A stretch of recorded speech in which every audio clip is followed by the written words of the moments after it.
주 예수 그리스도로부터 은혜와 평강이 여러분 모두에게 있기를 주님의 이름으로 축복합니다. 코로나19로 말미암아서 참 힘들고 막막한 현실을 우리가 살고 있습니다.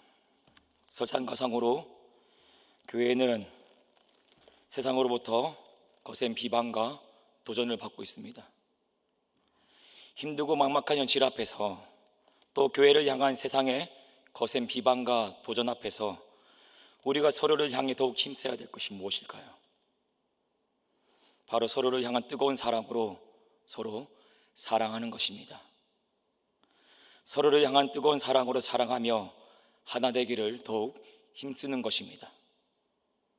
사랑을 통한 하나됨, 이것은 우리에게 정말로 중요합니다. 이것은 성도의 삶에 꼭 나타나야만 하는 하나의 표지이며, 동시에 하나님께서 우리에게 주신 싸움의 방식입니다. 하나님은 우리가 서로 사랑하고 그 사랑으로 하나 되어서 세상의 거센 시험과 도전에 맞서기를 원하십니다. 그래서 하나님은 우리를 한 사람만이 아니라 한 공동체로 부르셨습니다. 본문 말씀은 거세지는 세상의 시험과 유혹 앞에서 성도들이 서로를 사랑하는 것이 얼마나 중요한지를 말씀해 주고 있습니다. 서로 뜨거운 사랑으로 사랑하며 하나 되는 것, 그것이 얼마나 중요한지를 말씀해 주고 있습니다. 본문 말씀을 한번 보십시오. 22절 말씀에서 하나님께서는 성도들을 향하여서 서로 뜨겁게 사랑할 것을 요구하십니다. 다시 한번 22절 말씀을 한번 읽어보시겠습니다. 시작. 거짓이 없이 형제를 사랑하기에 이르렀으니 마음으로 뜨겁게 서로 사랑하라. 아멘. 말씀을 유심히 보시면 너희가 진리를 순종함으로 너희 영혼을 깨끗하게 하여 거짓이 없이 형제를 사랑하기에 이르렀다고 말씀하고 있습니다. 다시 말해서 당시 성도들은 이미 서로를 사랑하고 있었다는 것이죠. 그것도 거짓이 없는 선한 양심으로부터 흘러나오는 거짓 없는 사랑으로 서로를 사랑하고 있었다는 것입니다. 그럼에도 불구하고 하나님은 말씀하십니다. 마음으로 뜨겁게 서로 사랑하라고요. 마음으로 뜨겁게 서로 사랑하라고 할 때 이 뜨겁다라는 말은 열정적이라는 의미와 식지 않음, 차갑지 않음이라는 의미가 있습니다. 더불어 꾸준함과 성실함의 의미도 함께 가지고 있습니다. 그러므로 하나님은 이렇게 말씀하시는 거죠.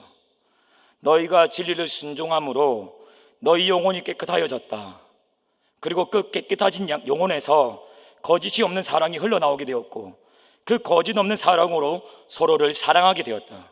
그러나 거기에 머물지 말고 그 사랑의 뜨거움을 더해라. 열정적으로 사랑해라. 식지 말아라.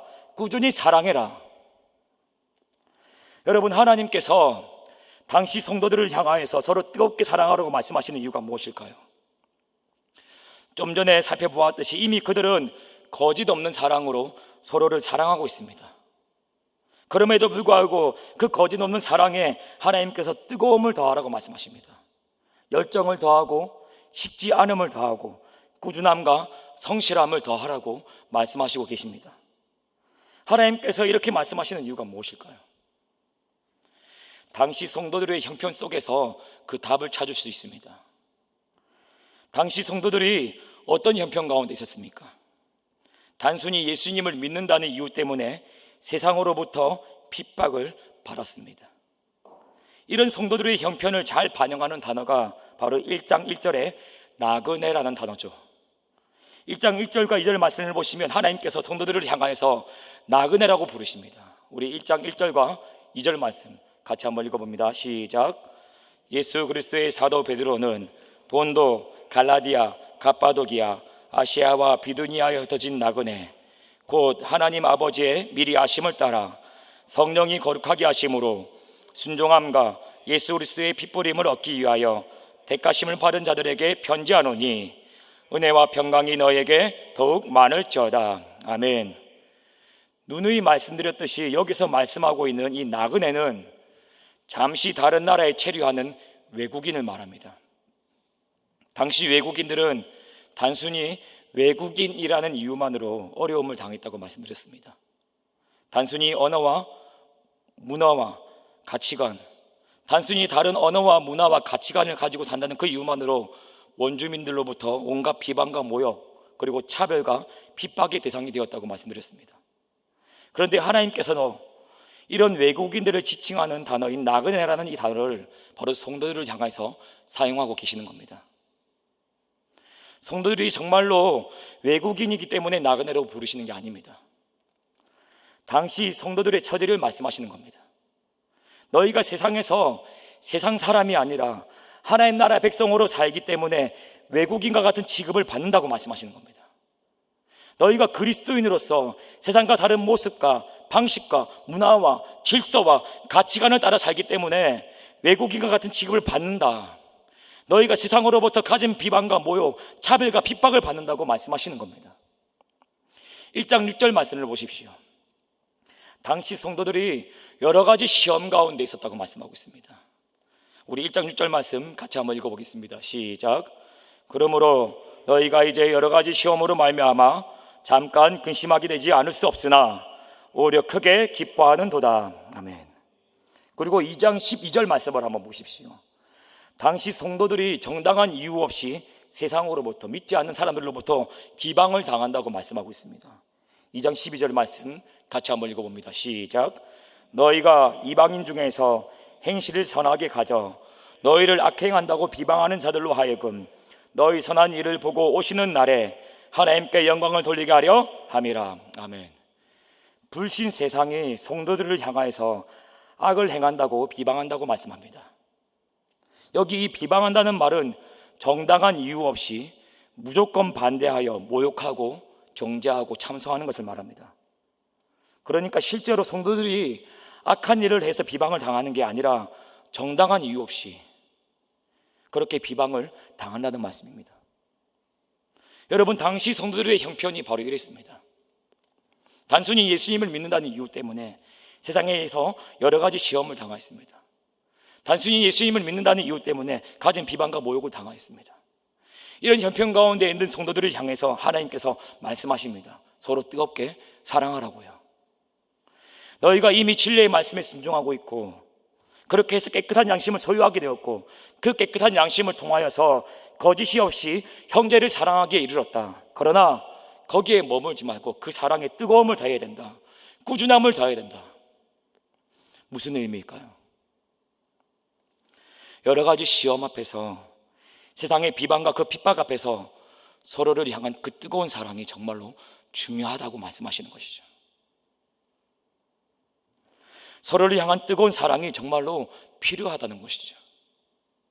서로 뜨거운 사랑으로 하나 되어서 함께 그 세상의 시험과 핍박에 맞서야 된다는 말씀이죠. 너무나도 안타까운 사실은요, 앞으로 성도들이 당하게 될 그 시험이 점점 더 거세지고 더욱더 맹렬해질 것이라는 사실입니다. 우리 4장 12절 말씀을 한번 보시겠습니다. 베드로전서 4장 12절 말씀입니다. 같이 한번 읽어보겠습니다. 시작. 사랑하는 자들아, 너희를 연단하려고 오는 불시험을 이상한 일 당하는 것 같이 이상히 여기지 말고. 아멘. 뭐라고 말씀하고 있습니까?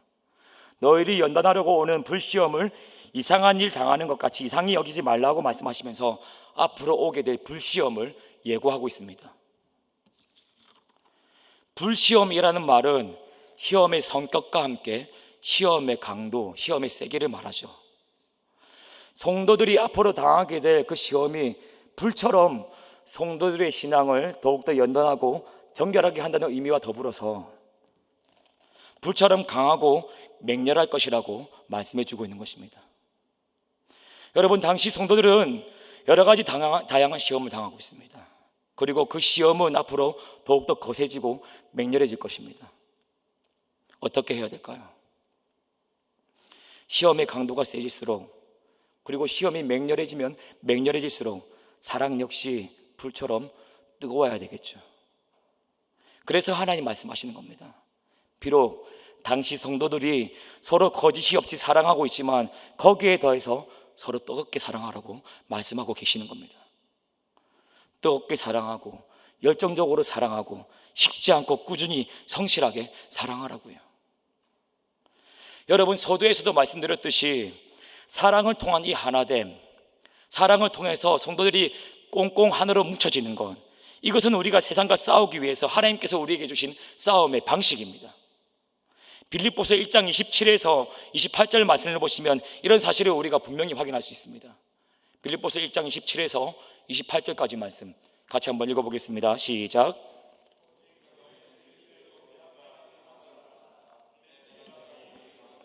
더나 있으나 너희가 한 마음으로 서서 한 뜻으로 복음의 신앙을 위하여 협력하는 것과 모든 일에든지 대적하는 자들 때문에 두려워하지 아니하는 일을 듣고자 함이라.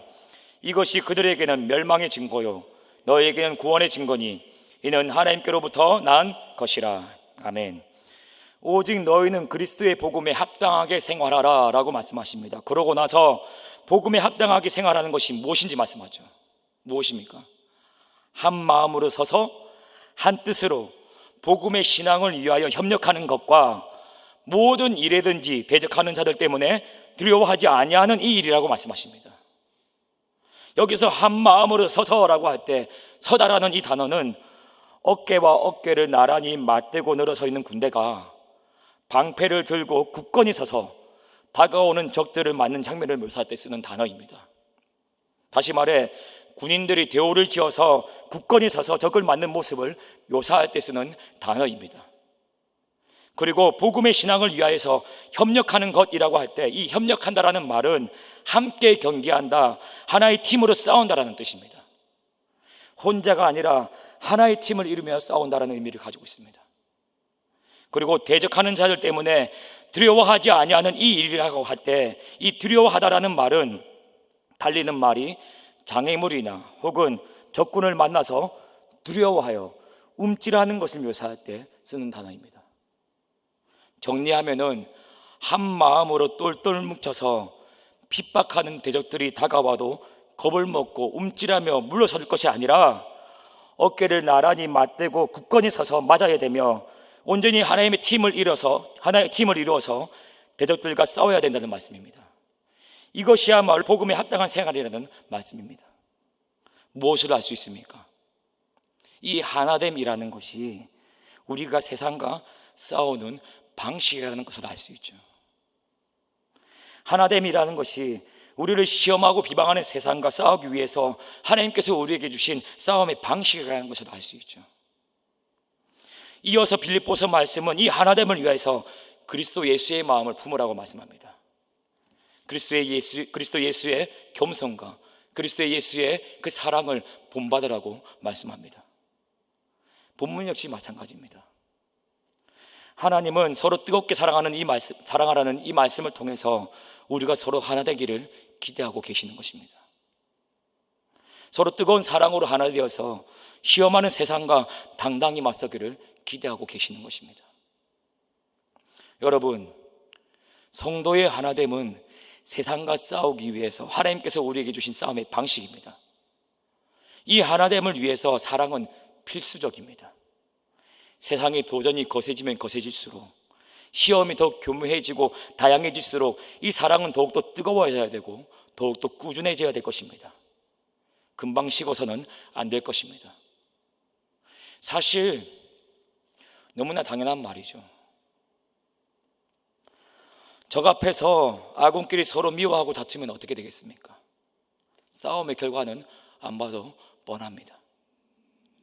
그렇다면 여러분, 우리가 어떻게 해야 서로 뜨겁게 사랑할 수 있을까요? 서로 뜨겁게 사랑하기 위한 실질적인 방법은 무엇일까요? 하나님은 2장 1절 이하의 말씀에서 서로 뜨겁게 사랑하기 위한 실질적인 방법들을 우리에게 말씀해 주고 계십니다. 우리 2장 1절 말씀을 한번 읽어보겠습니다. 2장 1절 말씀 다시 한번 읽어보겠습니다. 시작. 그러므로 모든 악독과 모든 기만과 외식과 시기와 모든 비방하는 말을 버리고. 아멘. 여기서 악독은 질적으로 부패해서 나빠진 것을 의미합니다. 빵에 핀 곰팡이요 썩은 음식과 같은 것들입니다. 저질적이고 덕스럽지 못한 것들을 말합니다. 그리고 기만은 속이는 것을 의미합니다. 낚시로 치면은 가짜 미끼 같은 것입니다. 가짜 미끼로 물고기를 속여서 물고기를 낚는 것처럼 위기를 모면하거나 이득을 취하기 위해서 상대방을 속이는 것입니다. 그리고 외식이라는 말은 위선을 의미합니다. 겉으로 드러나는 것과는 다르게 속으로는 다른 생각, 다른 꿍꿍이를 가지고 다른 행동을 하는 이중적인 태도를 말하는 것입니다. 그리고 시기는 질투 때문에 생각이 병들어서 감정과 의지가 삐뚤어진 것입니다. 그리고 비방하는 말은 남을 헐뜯는 것을 말하는 것으로 정당한 이유 없이 잘 알아보지도 않고 무조건 반대하여 모욕하고 참소하는 태도를 말합니다.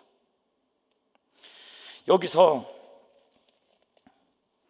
우리가 알 수 있듯이 이 악독과 기만과 외식과 시기와 비방하는 말들은 모두 공동체를 와해시키는 대표적인 악덕이죠. 하나님은 서로 뜨겁게 사랑하기 위한 소극적인 방법으로 성도들 간의 연합을 방해하는 이와 같은 악덕을 버리라고 말씀하고 계시는 겁니다. 다시 말해서 너희에게 서로 뜨겁게 사랑하는 것을 방해하는 악독이 있고 기만이 있고 외식이 있고 시기가 있고 비방하는 말이 있냐? 그렇다면 그것을 버려라. 그렇게 할 때 너희가 서로 뜨겁게 사랑할 수 있다. 여기서 버리라는 말은 벗어버린다는 말입니다. 의복을 벗는다라고 할 때 사용되는 말입니다. 다시 말해서 악독과 기만과 외식과 시기와 비방하는 말들을 벗어버리라는 것이죠. 이런 것들이 너희 안에 있는지 잘 살피고 이와 같은 더러운 옷을 벗어버리라는 말입니다. 공동체를 와해시키는 이와 같은 악덕의 옷을 벗어버리라는 말씀입니다. 그리고 이어서 갓난 아기들 같이 순전하고 신령한 젖을 사모하라고 말씀합니다. 이제 서로 뜨겁게 사랑하기 위한 적극적인 방법을 말씀해 주고 계십니다. 2절 말씀을 한번 보십시오. 2절 말씀 다 같이 한번 읽어보겠습니다. 시작. 가난 아기들 같이 순전하고 신령한 젖을 사모하라. 자라게 하려 함이라. 아멘. 하나님은 서로 뜨겁게 사랑하기 위한 적극적인 방법으로 갓난 아기들 같이 순전하고 신령한 젖을 사모하라고 말씀하십니다. 여러분, 보통은 벗으라고 말하면 뒤에는 뭐라고 말하는 것이 어울립니까? 벗었으면 이제 입어야겠지요. 입으라고 말하는 것이 어울립니다.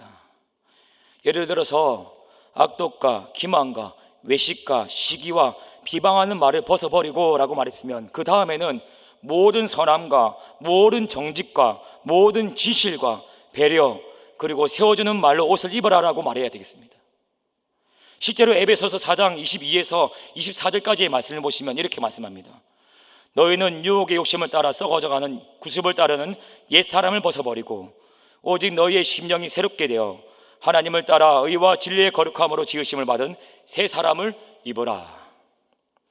예수님을 믿고 새로운 피조물이 된 우리를 향해서 하나님께서 말씀하십니다. 이제는 너희에게 어울리지 않는 썩어져가는 구습을 따르는 그 옛사람을 벗어버리고 하나님을 따라 의와 진리와 거룩함으로 지으심을 받은 새 사람을 입으라 라고 말씀하십니다. 근데 여러분, 오늘 말씀은 어떻게 말하고 있습니까? 오늘 말씀을 한번 보십시오. 오늘 본문 말씀을 보시면 입어라가 아니라 사모하라고 말씀하고 있습니다. 갓난 아기들 같이 순전하고 신령한 젖을 사모하라고 말씀하고 있습니다. 여기서 순전하고 신령한 젖은 하나님의 말씀을 의미하죠. 다시 말하면 공동체를 와해시키는 더러운 악덕의 옷을 벗어버리고 순전하고 신령한 젖인 하나님의 말씀을 사모하라라고 말씀하고 있는 겁니다. 무슨 말씀일까요? 왜 입어라가 아니라 순전하고 신령한 젖인 하나님의 말씀을 사모하라라고 말씀하고 있는 것일까요? 2절 말씀 후반절을 다시 한번 보십시오. 2절 말씀 후반절 같이 한번 화면을 보시고 읽어보시겠습니다. 시작. 그로 말미암아서 너희를 구원에 이르도록 자라게 하려 함이라. 아멘. 다시 말해서 순전하고 신령한 젖인 하나님의 말씀을 우리가 날마다 먹으며 우리는 구원에 이르도록 자라간다는 말씀입니다. 하나님의 말씀을 우리가 먹으면 우리가 자란다는 말씀입니다. 다시 말해서 하나님은 이렇게 말씀하고 계시는 겁니다. 악덕의 옷을 벗어라. 그리고 말씀을 사모하라. 왜? 우리가 말씀을 먹으면 우리가 자라기 때문이다. 우리가 자라면 우리에게 더 이상 맞지 않고 어울리지 않는 옷인 악독과 시기와 비방과 기만의 옷을 자연스럽게 벗어버리게 되고 형제를 뜨겁게 사랑하는 이 어울리는 옷을 입게 될 것이다. 마치 아이가 성장해서 더 이상 이전에 입고 있던 옷을 입지 못하는 것과 같이 말씀을 먹고 자라게 되면 더 이상 어울리지 않는 악덕의 옷을 자연스럽게 벗어버리게 된다는 말씀입니다. 그리고 더욱더 잘 맞고 더욱더 잘 어울리는 옷인 사랑의 옷을 우리가 입게 된다는 말씀입니다. 여러분, 말씀은 우리를 자라게 만듭니다. 우리를 성장하게 만듭니다. 그리고 그 자람이 가져오는 결과는 어울리지 않는 옷인 악독의 옷을 벗어버리게 만들고 형제간의 뜨거운 사랑의 옷을 입게 만들어서 공동체의 연합을 이루게 됩니다. 그래서 본문 말씀은 깨끗한 옷을 입어라 라는 말 대신 말씀을 먹고 자라라 라고 말씀하고 계시는 겁니다. 그렇다면 여러분, 도대체 이 말씀이라는 것이 무엇이길래, 하나님의 말씀이 도대체 어떤 것이길래 우리를 자라게 만들까요? 말씀이 우리를 자라게 만드는 이유가 무엇일까요? 바로 말씀이 가지고 있는 본질적인 성격 때문입니다. 간단하게 살펴보겠습니다. 첫 번째로 말씀은 본질적으로 능력이 있습니다. 1장 23절 말씀 한번 보시겠습니다. 1장 23절 말씀 같이 읽습니다. 시작. 너희가 거듭난 것은 썩어질 씨로 된 것이 아니요 썩지 아니할 씨로 된 것이니 살아있고 항상 있는 하나님의 말씀으로 되었느니라. 아멘. 말씀이 뭐라고 말씀하고 있습니까? 말씀이 능력이 있어서 우리를 거듭나게 하였다고 말씀합니다. 말씀이 능력이 있다는 것입니다. 그렇기 때문에 우리가 그 말씀을 먹을 때, 그 말씀을 먹으면 먹을수록 우리는 구원에 이르도록 자랄 수 있는 것입니다. 두 번째로 말씀은 본질적으로 살아 있습니다. 다시 한번 1장 20절 말씀 같이 한번 읽어봅니다. 시작. 너희가 거듭난 것은 썩어질 씨로 된 것이 아니요 썩지 아니할 씨로 된 것이니 살아있고 항상 있는 하나님의 말씀으로 되었느니라. 아멘. 말씀이 뭐라고 말씀하고 있습니까? 말씀이 살아있다고 하죠. 여러분, 말씀은 본질적으로 살아있습니다. 그렇기 때문에 말씀을 먹을 때, 말씀을 먹으면 먹을수록 그 말씀은 살아서 계속 우리를 자라게 만든다는 것입니다. 마지막으로 말씀은 본질적으로 순전하고 신령합니다. 본문 2절 말씀입니다. 2장 2절 말씀 다시 한번 읽어보겠습니다. 시작. 갓난아기들 같이 순전하고 신령한 젖을 삼아하라. 이는 그로 말미암아 너희로 구원에 이르도록 자라게 하려 함이라. 말씀이 어떻다고 말씀하고 있습니까? 순전하고 신령하다고 말씀하고 있죠. 여러분, 말씀은 순전하고 말씀은 신령합니다. 여기 이 순전하다라는 말은 불순물이 전혀 섞이지 않았다는 말입니다. 그리고 이 신령한이라고 번역되어 있는 이 단어는 합당한, 적합한이라는 말로 번역되는 것이 적절합니다. 요컨대 하나님의 말씀은 불순물이 섞이지 않은 아주 적합한 젖입니다. 이것이 바로 하나님의 말씀입니다. 여러분, 어린아이가 잘 자라려면 어떻게 됩니까? 그 아이에게 아주 적합한 깨끗한 젖을 먹어야지만 잘 자랄 수 있죠. 말씀이 바로 이와 같다는 것입니다.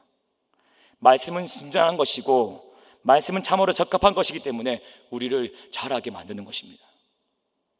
말씀은 본질적으로 이런 성격을 가지고 있습니다.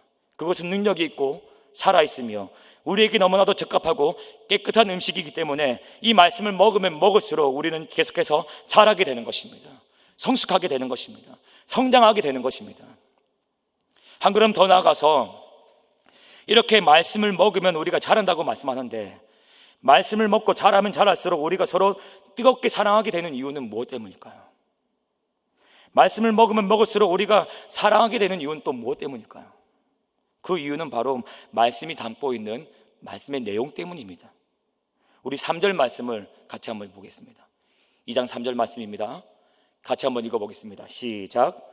너희가 주의 인자하심을 맛보았으면 그리하라. 아멘.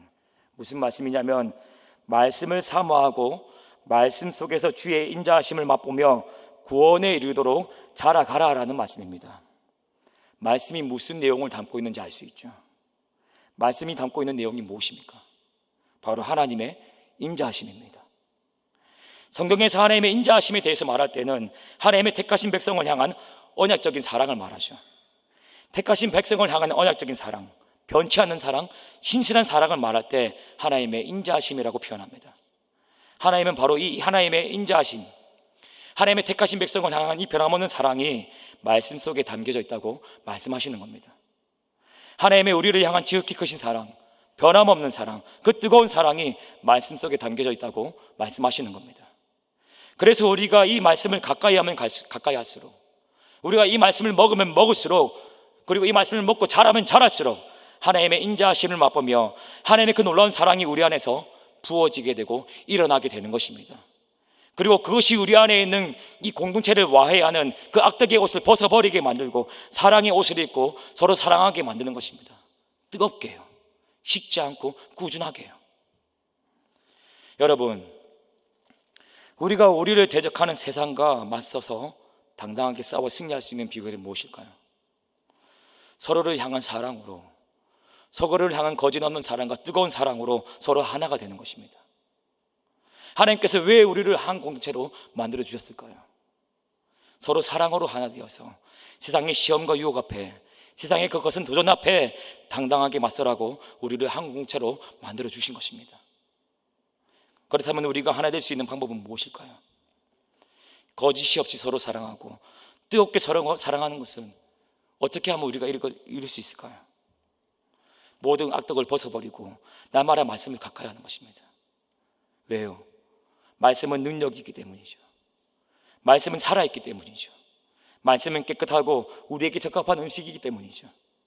그리고 이 말씀 안에는 하나님의 인자하심이 절절히 흐르고 있기 때문입니다. 택하신 백성을 구원하시기 위해서 일하시는 하나님의 그 구원의 사랑이 절절히 흐르고 있기 때문입니다.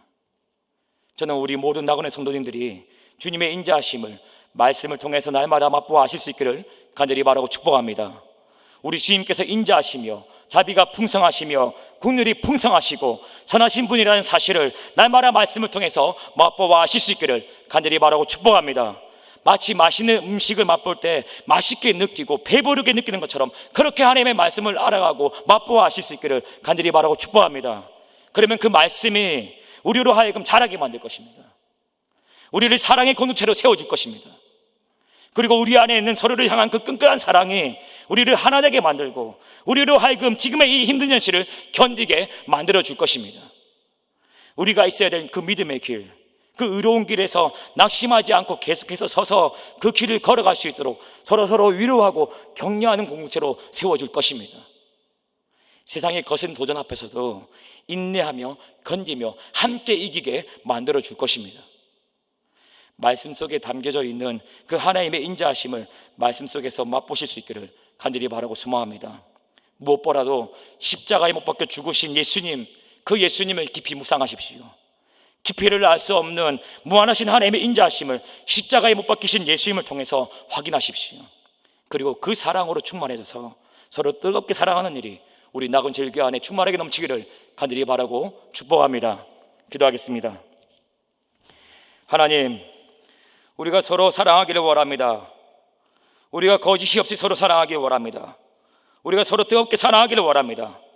우리 안에 있는 악독과 기만과 외식과 시기와 비방하는 말들을 벗어버리게 도와주시고 순전하고 신령한 여친 하나님의 말씀을 나마다 사모하며 말씀을 먹고 자랄 수 있도록 하나님 도와주십시오.